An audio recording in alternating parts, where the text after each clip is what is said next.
പണ്ടൊരു ഗ്രാമത്തിൽ ഒരു മുത്തശ്ശി ഉണ്ടായിരുന്നു. ആ മുത്തശ്ശിയെ ആരും നോക്കാറില്ല. ഒരു കൂരയിലായിരുന്നു മുത്തശ്ശിയുടെ താമസം. ഭക്ഷണത്തിനെല്ലാം വേണ്ടിയിട്ട് സ്വയം അധ്വാനിച്ചിട്ടാണ് ആ മുത്തശ്ശി ജീവിച്ചിരുന്നത്. കാലം പോകും തോറും മുത്തശ്ശിയുടെ കണ്ണിൻ്റെ കാഴ്ച മങ്ങി വരാൻ തുടങ്ങി. പാവം മുത്തശ്ശി ഒരു സഹായവുമില്ലാതെ ഒറ്റക്കങ്ങനെ വർഷങ്ങളായി ജീവിച്ചു. ആ മുത്തശ്ശിയെ ഏറെ നാളായി അറിയുന്ന ഒരു പയ്യൻ ആ ഗ്രാമത്തിൽ ഉണ്ടായിരുന്നു.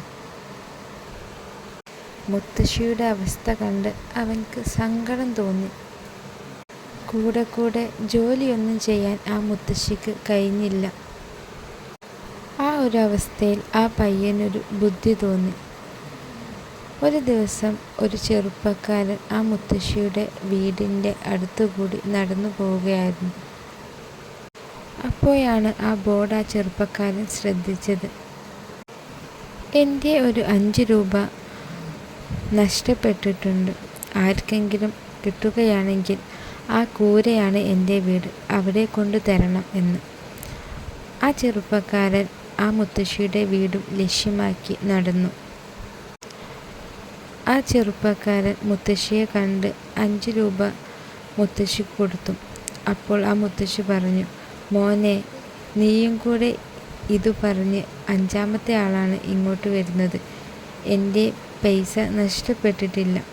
അപ്പോൾ ആ ചെറുപ്പക്കാരൻ പറഞ്ഞു, ഞാനെന്തായാലും വന്നില്ല മുത്തശ്ശി, ഈ ക്യാഷും കൂടി മുത്തശ്ശി പിടിച്ചോളൂ എന്ന്. ആ മുത്തശ്ശിയുടെ കണ്ണ് നിറഞ്ഞു. ആരുമില്ലാത്തവർക്ക് ദൈവം കൂടെ ഉണ്ട് എന്ന് മുത്തശ്ശി വിശ്വസിച്ചു. ആ ചെറുപ്പക്കാരൻ തിരിച്ചു ആ വഴിയിലൂടെ നടന്നു. അപ്പോൾ അതേ സ്ഥലത്ത് ആ ബോർഡ് നോക്കി വേറെ ഒരു ചെറുപ്പക്കാരൻ നിൽക്കുന്നത് അവൻ ശ്രദ്ധിച്ചു.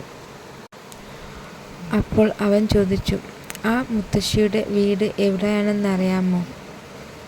ആ മുത്തശ്ശിയുടെ നഷ്ടപ്പെട്ട 5 രൂപ എനിക്കാണ് കിട്ടിയതെന്ന്. മറ്റേ ചെറുപ്പക്കാരൻ ചെറുപുഞ്ചിരിയോടെ പറഞ്ഞു, അതാ ആ കൂരയാണ് ആ മുത്തശ്ശിയുടെ വീടെന്ന്. ആരാണ് എഴുതി വെച്ചതെന്നറിയില്ല ആ ബോർഡ്. എന്തായാലും ദൈവതുല്യനാണ് അവൻ എന്ന്